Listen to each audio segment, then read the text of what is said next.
Good evening, everyone. It is Jeanette, brand ambassador for JD Farms. It's Thursday night, and that means it's talking turkey time.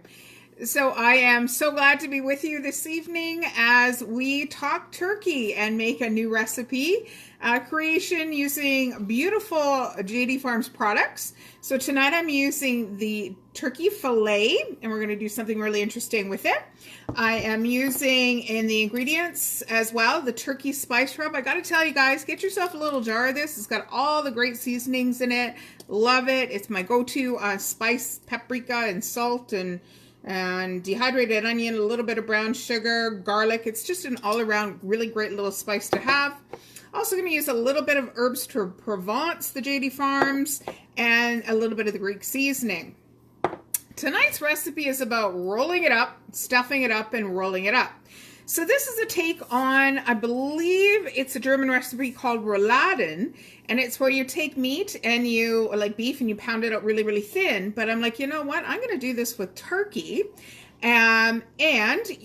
we can make this, or you can make this recipe wholly keto or low carb, or you can use a little bit of potato, and I will show you where you would use the potato. So let's get started. First of all, I've got some vegetables that I'm going to let you know what I'm going to be using in a second, but we need to pound out this the turkey. So I love to get like a little Ziploc bag, and I'll stick my fillets in there. Keeps it nice and clean, and I'm going to give this a little bit of zip, getting all the air out of there wherever possible. You could use wax paper if you wanted to, or parchment paper. You want to get those fillets pretty flat. Let me get my camera down. Get them pretty flat and spread out. I do have a rubber mallet, my meat tenderizer. I'm not using this side, the little picky part. I'm using the flat part. We just want to pound it out. I'm gonna say about 1/4 inch. Nice and flat. Try not to break up the fibers too much.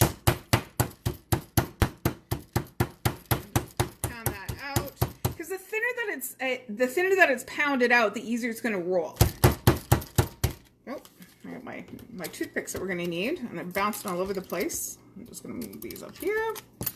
So how's everybody doing tonight? Thank you so much for tuning in. If you've got any questions about any of the past recipes, feel free to ask me. So that looks good. Maybe a little bit more here. Okay, and that's going to gauge how I'm going to cut my vegetables. So you'll see here that I have a little organic zucchini, I've got a carrot, I've got celery, and I've got a little onion. So what I'm going to do is I'm going to be rolling the vegetables up into this meat. So what I want to do is take a look at the widest part of my meat, and that's about where I want to cut my celery. And remember, you never throw these pieces out. Put them in the freezer bag when you're making stock. Okay, and we've got our carrot. We can use the same measurement as the celery. And we've got our our zucchini. So there we go. And let's just get this prepped up. We're going to take the celery. Again, if you were doing low carb and you don't do carrot, you could do a like a red pepper or a yellow pepper. That would work as well. Or leave it totally out. Or another thing you could use is daikon radish. Is lovely in this recipe. It has a nice little tangy flavor. You want to cut these about 1 centimeter in thickness because they're going to kind of braise inside that turkey breast. Okay, we've got that. So basically we're making very little thin celery sticks. Cut that zucchini in half and cut that down again. We want to do the same thing with our zucchini. So basically we're making a 1-pot meal. Probably don't need that. Oh, I might need that, depending on. Let's cut that up there. Okay, so we've got our veg prepped. Pull up my meat in a second. So I've got my little baking casserole. So what you can do if you want to keep this low carb or keto I'm going to make it keto. So I'm going to take a little bit of cabbage. I've just got, a little bit bigger in my hand. So probably about a quarter of this cabbage, shred it up and put it on the base down.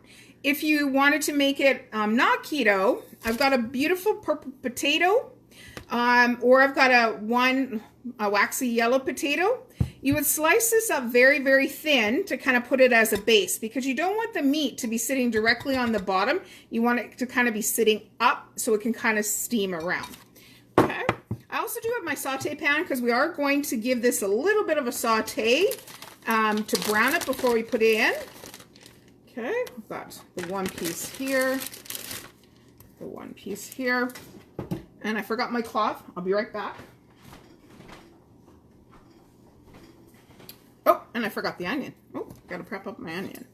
Just want that little bit of onion flavor in there. Again, slicing that up pretty fine. That's good there. Okay, so let's take a little piece of onion. Hopefully you guys can see. Little piece of onion coming around. Let's give a piece of zucchini, a couple pieces of zucchini. You can put quite a bit in because these are pretty big. A little piece of zucchini in here. A couple of pieces of the celery in here. I'm making this is definitely enough for two, so I've probably cut up a little bit too much vegetables, but that's okay. I can always snack on those afterwards or braise them to go along with this. Get lots of that little vegetables in there. Let's see, can I get a little bit more in there? It's a great way to kind of sneak in vegetables. That's good. Okay, we want to start with, I made this one backwards, so I'm going to have to turn my board around. Start with the biggest piece coming forward, and you want to pull it nice and tight, nice and tight, nice and tight. And I have these big skewers. We just want to skewer that in to keep that meat all together. And these skewers are going to stay in while it's cooking. Okay, we'll set that one aside. And I'm going to see if I can do this one backwards. Get this nice and tight, and rolling that up. You could do the same with if you wanted to do mushrooms on the inside of these, but like I said, peppers. Let me just give it a little bit of a crosshatch here. Let's get a little fancy. Okay, so that's nice and tight in there. My cloth again. And let's make sure we got to develop some flavor on these. So I'm going to put in about a teaspoon of our nice JD Farms turkey rub. I never use the shaker part. Especially with dried herbs, you want to wake them up. So give it a little crunch. Wake up those dried herbs. And the Greek seasoning. Oh, it smells so good. Makes me want to go to Greece. Okay, so let's get the pan turned on. We're going to come over to the pan cam. And I've got a little neutral oil in my pan. I'm going to heat that up. Get that. Just going to set this aside just for a little second. And I'm going to flip my board over. No, I'm going to get a secondary board because I did have meat on that one. Get those over here in the spices. Get my secondary board down. Take about a quarter of this cabbage, picking off any pieces. I want to cut it about the same kind of slice as our veg. You know what? I'm going to put this extra veg in the bottom of the pan.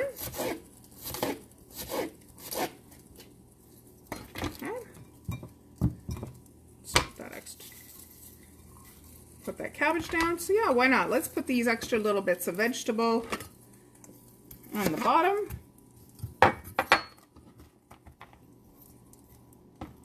That's excellent.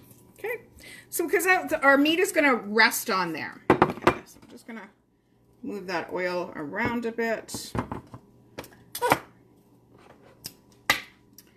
And I'm just going to get these moved around in those spices. We've got to be careful because you don't want the spices to burn.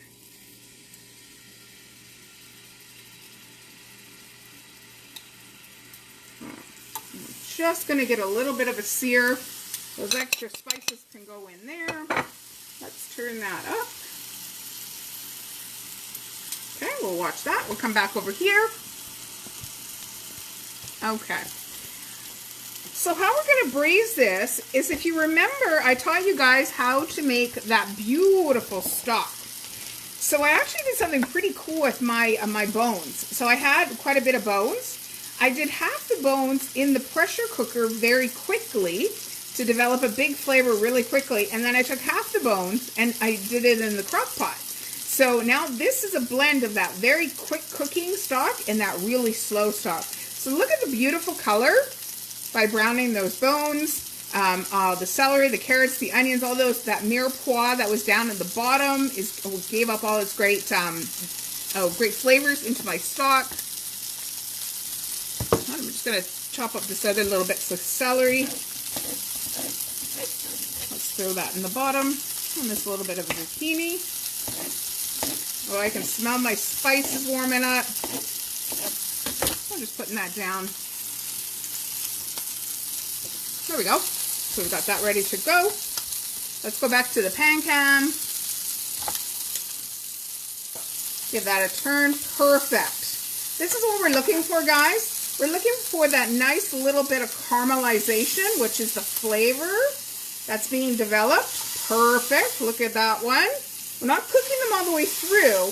We're just getting a little bit of that first roasted flavor. Remember when I was talking to you that what this is called is, it's called the Maillard effect in culinary terms, and it's the natural sugars that are in the meat that are caramelizing. So let's just wait for there just a little bit. How's everybody doing tonight? We've got one more sleep and it's the weekend. And I think where we're living, it's going to get a little cool this weekend. So this is a great hearty dish to make up. I'm going to make this up and actually cool it down, and then I'm going to have it for tomorrow. So it's a great make-ahead dish as well. Okay, that's good. So we're going to, let me come back to the pan cam.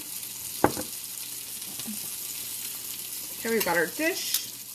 One of these is a little bigger than the other one. I'm going to settle that in there. I might need to take my toothpicks and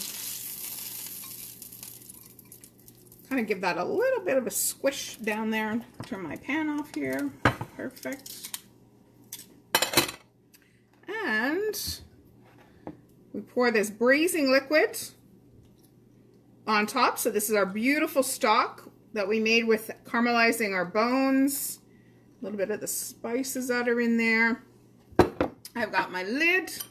Gonna snug that on. And this is probably going to cook for about an hour. Very low, about 300, 325. Nice and slow, nice and low. Probably about halfway through, pick it up, give this a turn over to make sure it's getting well cooked. And then we have a beautiful keto recipe right in a nice little dish. So you know what? I happen to have found another gift certificate. And this one is for $10. And let's have a little bit of fun. Because in a week and a day, it's going to be Halloween. So let's tag a friend in the comments and put the pumpkin symbol into the comments as well. So that's our contest. I will draw next Thursday from everybody randomly who puts in the little pumpkin emoji and tag a friend. So they can enter as well. So $10 goes a long way at JD Farms. These two pieces were $6. So it's going to go a long way for $10. So enjoy your night, everybody. This is Brand Ambassador Jeanette Martin for the JD Farms Gourmet Turkey. Put that pumpkin in the comments and tag a friend. And we'll see you next Thursday for who's going to win our $10 gift certificates. Enjoy your weekend, everybody.